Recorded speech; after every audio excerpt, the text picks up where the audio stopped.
Olá, a paz do Senhor Jesus. Eu sou o pastor Silas Daniel e hoje nós vamos falar sobre a salvação dos infantes, a salvação das crianças. Afinal de contas, alguém que morre na infância, mesmo que seja de uma família não crente, está salva ou não?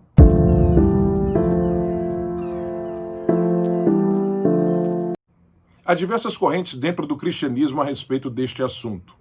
Uma delas é aquela que atribui ao batismo infantil o poder de santificar a criança. Os pedobatistas, alguns deles, acreditam que quando a criança é batizada e ela falece ainda na infância, ela tem a sua salvação garantida por causa do poder deste sacramento. É uma posição sacramentalista.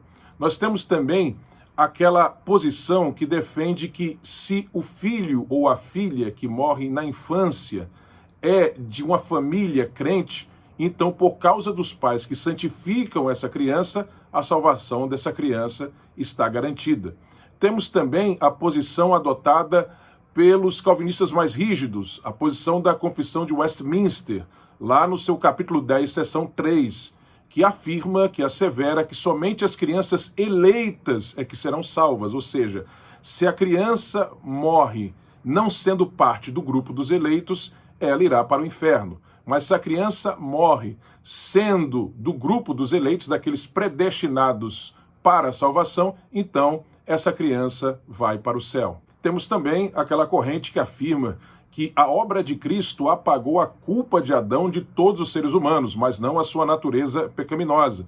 De maneira que todas as pessoas só são culpadas pelos seus pecados cometidos pessoalmente, quando eles saem do estado de inocência para o estado de consciência. Logo, quando a pessoa morre ainda na infância, mesmo não sendo de uma família de cristãos, mesmo não tendo sido batizada ou nada parecido, essa pessoa vai para o céu, independente de ser de uma família de crentes ou não. Há também, finalmente, aqueles que defendem que a obra de Cristo não apaga a culpa de Adão de todos os seres humanos. As crianças herdam sim a culpa de Adão, apenas essa culpa não lhes é imputada imediatamente porque elas estão no estado de inocência, ou seja, somente quando elas saem do estado de inocência para o estado de plena consciência é que essa culpa lhes é imputada.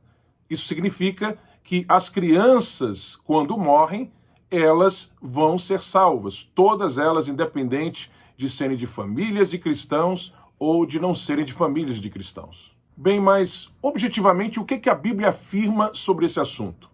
A Bíblia demonstra, através de vários textos, a existência de um estado de inocência no qual os seres humanos são considerados inocentes perante Deus.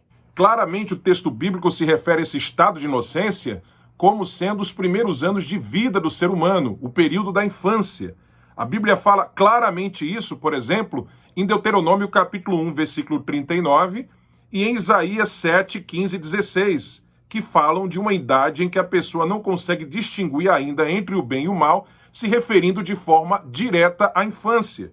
O próprio apóstolo Paulo alude a um tempo em que ele vivia sem a lei e por isso não era culpado até que veio a consciência do mandamento e o pecado começou a viver dentro dele. Isso está em Romanos, capítulo de número 7, versículo de número 9.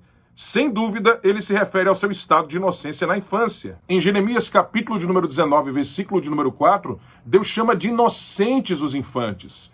Em Ezequiel, capítulo 16, versículos 20 e 21, os infantes, as crianças, são chamadas de filhos de Deus. E o próprio Jesus, em Mateus 18, versículos 4 e 5, vai afirmar o seguinte sobre as crianças: portanto, aquele que se tornar humilde como esta criança, esse é o maior no reino dos céus. E qualquer que receber em meu nome uma criança, tal como esta, a mim me recebe. Jesus também afirmou em Mateus capítulo 19, versículos de 13 a 15, que o reino de Deus pertence às crianças. Preste atenção, ele disse, pertence às crianças, ou seja, a salvação dos infantes, segundo Cristo, é garantida.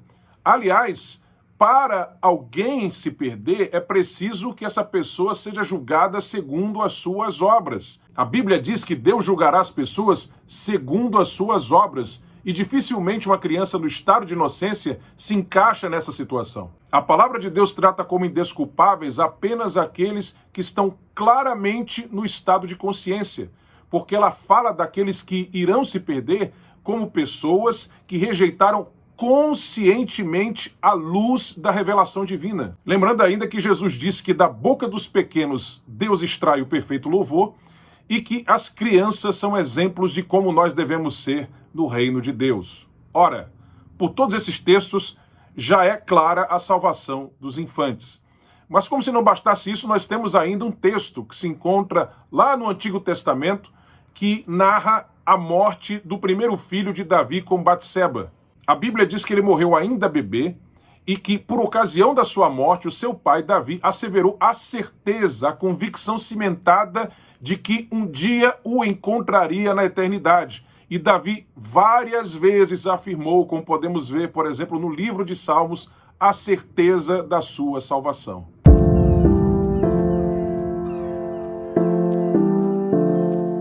Mas quando termina exatamente o estado de inocência, quando começa exatamente o estado de consciência, nós não sabemos. Na psicologia moderna, por exemplo, há 3 correntes. Há uma que afirma que se inicia aos 7 anos de idade, a outra que afirma que tem início aos 9 anos de idade, e ainda há uma terceira que afirma que o estado de consciência é encetado aos 13 anos de idade. Os rabinos variavam entre 12 e 13 anos de idade, o início da idade de responsabilidade. E na patrística, nos pais da igreja, nós vamos encontrar tanto quem defendia que o estado de consciência tinha início aos 7 anos de idade, como quem defendia que tinha início aos 20 anos de idade, com base naqueles textos de Êxodo e Números que afirmam que Deus considerou inimputáveis as pessoas que tinham 20 anos para baixo para entrar na Terra Prometida. Hoje é praticamente consensual entre as pessoas a crença de que a idade da responsabilidade, da plena consciência e da responsabilidade moral pode começar mais cedo em algumas pessoas e mais tarde em outras pessoas. Não tem como você precisar uma idade certa para todas as pessoas. E outra coisa, somente Deus sabe perfeitamente o momento em que aquela pessoa pode ser considerada responsável moralmente por todas as suas ações. Deus é perfeito em julgar isso. Portanto, a salvação dos infantes é certa à luz da Bíblia. Nós não sabemos apenas precisar qual é a idade que termina o estado de inocência e começa o estado de plena consciência. Mas a salvação dos infantes é garantida no texto sagrado. Outra coisa muito importante é que cabe aos pais ensinar aos seus filhos a palavra de Deus. Para quê? Para santificá-los, como diz o apóstolo Paulo, isto é, para influenciá-los através do ensino e do exemplo, para que eles possam ter um relacionamento com Deus através de Cristo. Ok? Queridos, estamos chegando ao final de mais um vídeo e eu gostaria de lembrar você a se inscrever no nosso canal e também a compartilhar esse vídeo ao maior número possível de pessoas, para que mais pessoas sejam abençoadas através do conteúdo que com muito carinho nós produzimos aqui com o objetivo de abençoar vidas. Um abraço e até o nosso próximo encontro. Deus abençoe você.